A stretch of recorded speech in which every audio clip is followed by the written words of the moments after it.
አይ ክርስቲ እኔ በጣም ነው መፈራከከው። ለምን ወጣለሁ ታሽ? አረ ክርስቲ ይደትልኝ እኔ ሞቀኝ። እግዚአብሔር መንፈስ አለብህ አንተ ወይኔ አለብህ። እኔ ካንተ ጋር ስገባ ያመኛው ግን ወጣለሁ። አንዴ ተረጋግተሽ ስሚ።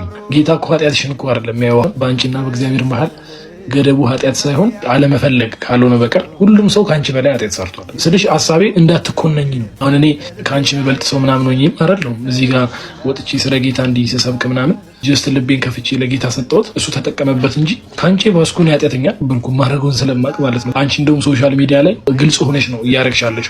ኮሜንተሮቹ የሚሳደቡትም እዚህ ልክ አይደለሽም ምናምን የሚሉሽን በጠቅላላ እነሱ በድብቅ በጓዳቸው የሚሰሩት ካንቺ በላይ ማንም ሲጀመር ጻድቅ የለም። መጽሐፍ ቅዱስ ሁሉ ኃጢአት ሰርተዋልና እግዚአብሔር ክብር ጎድሏቸዋል ነው የሚለው እና አንቺንም እግዚአብሔር ከሁሉም ሰው እኩል ነው የሚወድሽ። ጌታ ይቀበለኝም ምናምን ነገር አትበይ፣ ችግር የለውም እሱ ግን አንቺ የምር ልብሽ ይፈልገዋል ወይ ተይዞልሻል። በኢየሱስ የጌታን ስም አትጥሪ፣ ባንቺ አፍ አይጠራም ኢየሱስ ምናምን ኧረ ይበዱ። እኔ ማስማጫው እነሱም ሰዎች ቢሆኑ የኢየሱስን ስም የጠሩት ኃጢአተኛ ሳይሆኑ ቀርተው ከአንቺ በላይ ጻድቅ ሆነው ቀርበው ጥሩ ሰው ምናምን ሆነው አይደለም።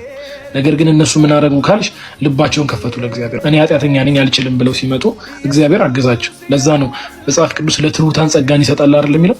ትሑት ሆነሽ መቅረብሽ ነው እንጂ ጸጋ የሚያሰጥሽ ጻድቅ ምናምን መስለሽ መምጣትሽ አይደለም። ካንቺ እኮ ሁሉም ሰው ማለት ነው። እውነት ወደዋለሁ። ስልክሽን ላኪልኝና ወይ እንጸልያለን። ችግር የለውም። እሺ ሰላም ደር እና ደሬ ነው። እወድሻለሁ በጣም ቻው። አንጀቴን በላችኝ እንደው ወይ